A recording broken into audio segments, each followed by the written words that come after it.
Chers étudiants, bonjour. Il y a de cela à peu près 2 mois qu'on ne s'est pas revus.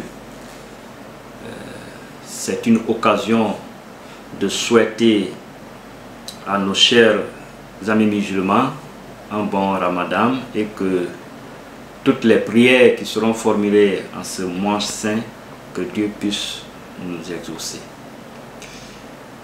Comme vous le savez, il y a eu interruption dans notre cheminement du cours de communication institutionnelle pour 2 faits majeurs, dont l'organisation des élections et la pandémie que nous sommes en train de vivre. L'université a décidé que les cours soient donnés en ligne. C'est une nécessité, puisque déjà vous avez fait le premier module, il faudrait que nous continuions le cours pour achever nos différents programmes. Mais on ne peut pas continuer sans faire un rappel. C'est pourquoi j'aimerais vous dire que c'est quoi la communication institutionnelle, quels sont ses objectifs. La communication institutionnelle, c'est cette communication qui permet ou qui vise à développer à moyen terme la notoriété de l'entreprise et à long terme à améliorer puis entretenir l'image de l'entreprise. Donc cela veut dire que c'est cette communication qui permet à l'institution de mieux s'intégrer dans son environnement.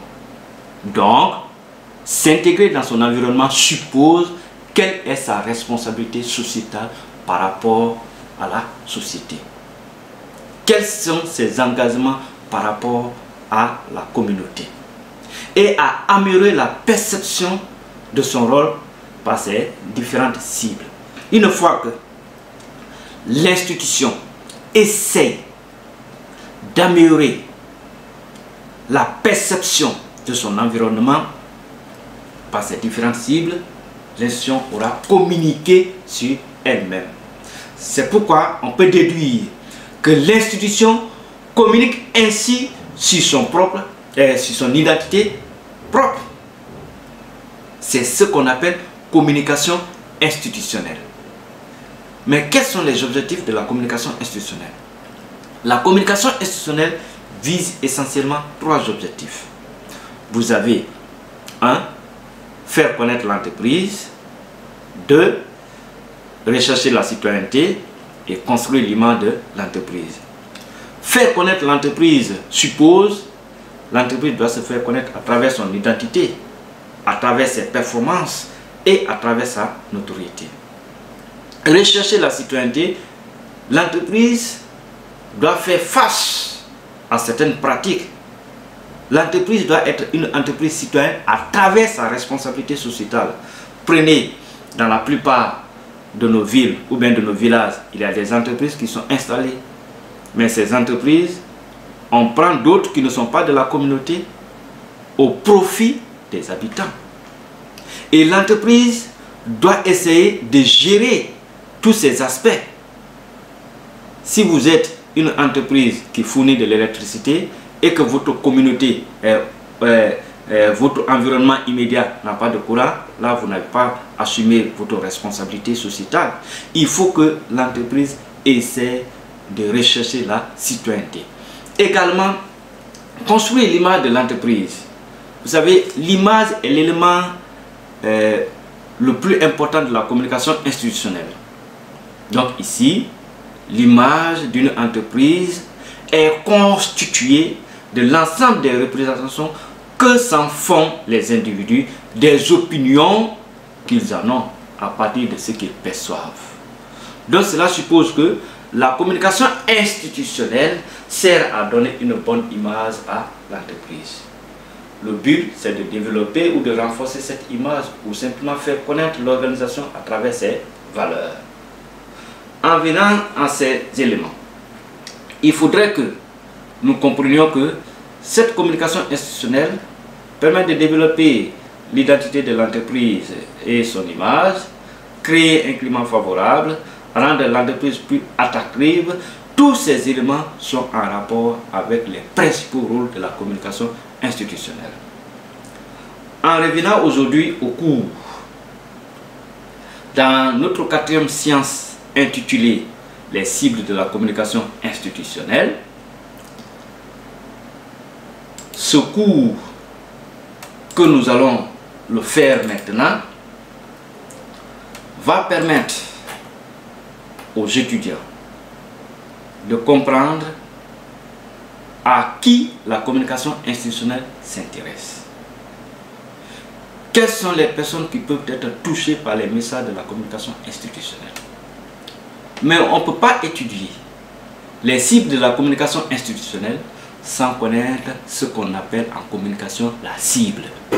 Selon vous, c'est quoi la cible? La cible, synonyme de public. Donc, la cible, c'est toute personne à qui l'entreprise, l'organisation ou une personne adresse les messages. Mais quels messages? Les messages de communication.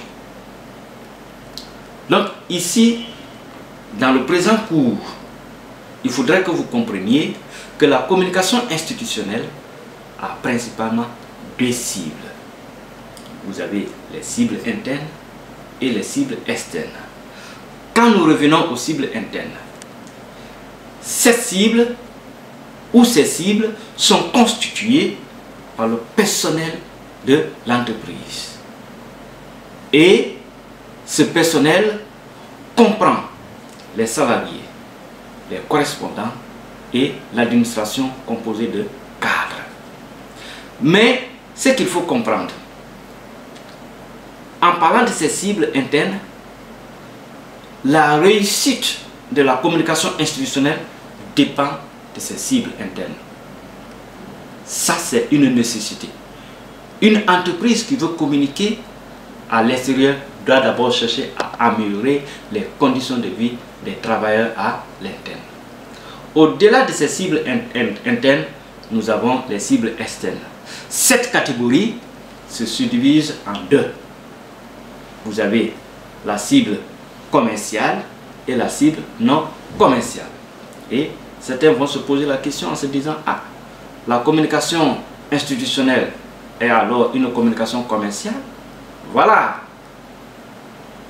Vous voyez? Donc ici, ce qu'il faut comprendre, l'image de l'entreprise, l'amélioration de cette réputation revient à la communication institutionnelle. Sinon, vous n'allez pas trouver que Ariba et Orange se font la concurrence. Ariba, c'est comme d'autres entreprises que vous connaissez déjà. Donc ici, la cible commerciale est constituée par des clients actuels et potentiels, de prescripteurs, de distributeurs. Ok? C'est lorsqu'il y a une certaine concurrence entre les entreprises présentant à peu près les mêmes produits. Quand vous prenez les sociétés de téléphonie mobile, vous voyez? Quand vous prenez par exemple, aujourd'hui, chaque famille a son eau, hein? L'industrie de l'eau, vous voyez? Quand vous prenez également ceux qui vendent des produits de consommation, vous voyez? Donc il y a une certaine concurrence. Donc ici, toutes ces cibles sont dans le cadre de la communication, des cibles commerciales de la communication institutionnelle. La deuxième catégorie de cette cible seront les cibles non commerciales. Cette cible comprend les meneurs d'opinion, les partenaires économiques, l'opinion publique, le personnel et les syndicats. Donc, à ce niveau, vous savez, le plus souvent on dit, quand vous prenez la communication pour le changement de comportement, la communication sociale, on dit, pour que votre message soit accessible à la cible, il faudrait que vous passiez par les meneurs d'opinion. Il faudrait que vous passiez par les personnes les plus influentes qui peuvent vous permettre d'influencer le comportement de la cible. Mais également, il ne faut pas oublier les partenaires économiques. Quand vous prenez le Fonds monétaire international, quand vous prenez la Banque mondiale, quand vous prenez la BAD, Vous avez vu tout récemment, dans le cadre de la crise sanitaire, le gouvernement guinéen a été décrié parce qu'on a fait des calculs ou bien on a proposé une aide qui n'était pas tout à fait juste. On n'a pas pu justifier ce qu'on a présenté. Cela a joué sur l'image du pays, cela a joué sur l'image du gouvernement. Donc, il faut également les partenaires financiers, économiques.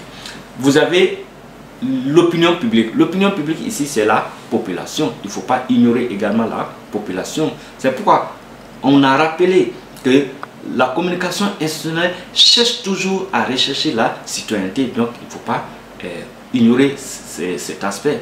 Mais également, il y a le personnel et les syndicats. Donc ici, les syndicats constituent l'interface entre l'entreprise et les travailleurs. Donc, en tant qu'interface, ces personnes peuvent nous permettre d'atteindre les objectifs. D'où les cibles non commerciales. Donc, en matière de communication institutionnelle, vous allez comprendre principalement que nous avons deux cibles. La cible interne et la cible externe. Au niveau de la cible externe, vous avez deux catégories, la cible commerciale et non commerciale. Donc, cela suppose que la communication institutionnelle prend en compte les deux volets de la communication. Il s'agit de la communication interne et de la communication externe. Si vous avez des questions au niveau de ces cibles, vous pouvez me les envoyer par texto.